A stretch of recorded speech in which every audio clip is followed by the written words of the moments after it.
Welcome back to Power and Politics. Just as the Conservatives are being hit with allegations of misinforming Parliament about a G8 legacy fund after the Canadian press saw a leaked draft of the Auditor General's report, CBC News has learned that the Auditor General, Sheila Fraser, says the government has misquoted her in a separate parliamentary report on G8 and G20 spending. This is kind of like a 1-2 punch today.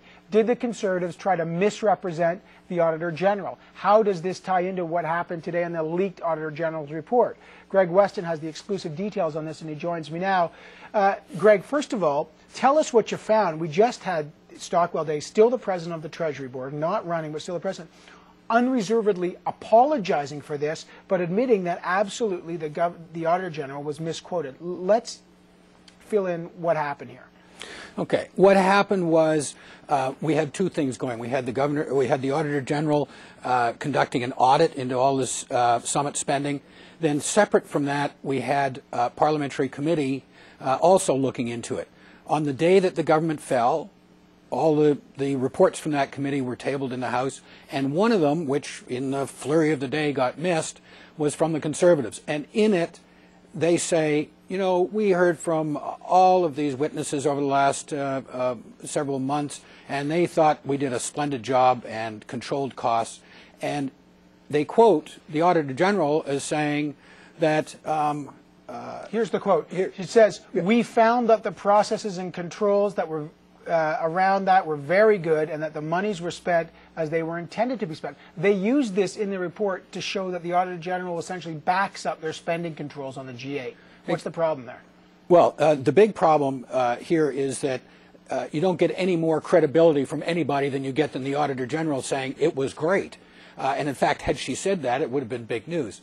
The problem here is that she didn't say that, at least not in this context. She said it in a CBC interview last year, talking about spending by the Liberal government on security measures after 9/11 a decade ago, and someone in the Conservative ranks has just boosted that quote, stuck it in here, and said even Sheila Fraser loves us on G8, G20 spending. It's reckless to believe that the Auditor General of all people would not say something is frankly just crazy, and she did. And now this is interesting. The Auditor General writes a letter saying, please remove this. I didn't even appear before that committee, and I never commented on these audit findings. So Pat Martin, who was on that committee, he was just on our show. He was furious. You've talked to him as well. Stockwell Day, he said he doesn't know how it's happening. He now just told us he's apologizing. They're going to remove it, and he's investigating the situation. What have you heard that's gone on now? You've talked to people like Pat Martin. Well, sure. I mean, everybody is now backpedaling, certainly in the Conservative ranks. I had a call from someone who, in the Conservative war room, who wanted to talk to me about the audit and their version on that, and I read him this letter, and it was just kind of left sucking oxygen at the other end of the phone. I mean, the one person in this town on the best of days that you don't want to get upset at you is Sheila Fraser, the most trusted person in government. Now she's mad as hell at the Conservatives. Apology will probably set this aside, but let's face it. This is a committee report tabled in the House of Commons. It must have been seen by the Conservative MPs on that committee. It must have been vetted by the Prime Minister's office, by the Privy Council office, and then suddenly it's tabled as an official document for time immemorial in the Commons. Archives, yeah. And lo and behold, it's somebody has slipped in this about the Auditor General. Now, the Auditor General clearly not happy to be misquoted like this, and you saw Stockwell Day scurrying away from this as fast as humanly possible. But how does this relate to the other story that we've talked about? This draft report of the Auditor General's other report on G8 spending, still a draft, but saying, in the draft report saying that the Conservatives misled Parliament and $50 million was spent hither and yon in Tony Clement's riding. Do these two things have any relationship, or what do we know about those two things? Well, sure, they go to the government's credibility on this. Don't forget, this is just the fake report on Fake Lake. I mean, that's what's really happened here.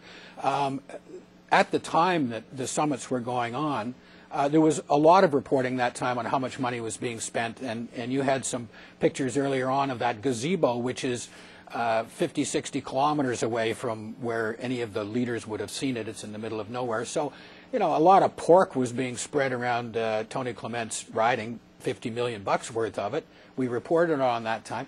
But as Joan Bryden said, what this does is it brings it back into focus in an election campaign. And this, when the Conservatives are running on their economic stewardship, spreading pork around a cabinet minister's riding is the last thing that they want to hear going into the debates. Have we heard anything from another version of the draft report? Joan Bryden said in her draft report that she saw, they said they misled Parliament. John Baird said in a second draft, he's now quoting a second draft, it doesn't say that. And do you know anything more about that? I have spoken to someone who has read several versions of this, right up to the final one, who says there's not really a big substantial change. There may have been that change, that one change, but there's a lot of other stuff in that report.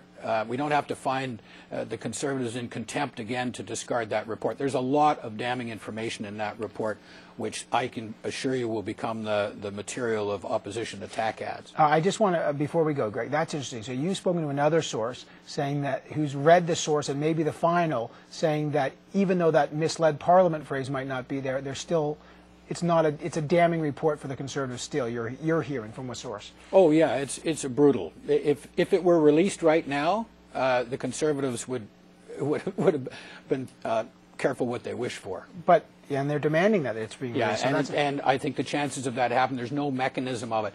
We went through this in one other very famous report that was withheld during, and that was when Jean Chrétien left office and prorogued Parliament 2 days before the Auditor General's report on something called the advertising and sponsorship scandal.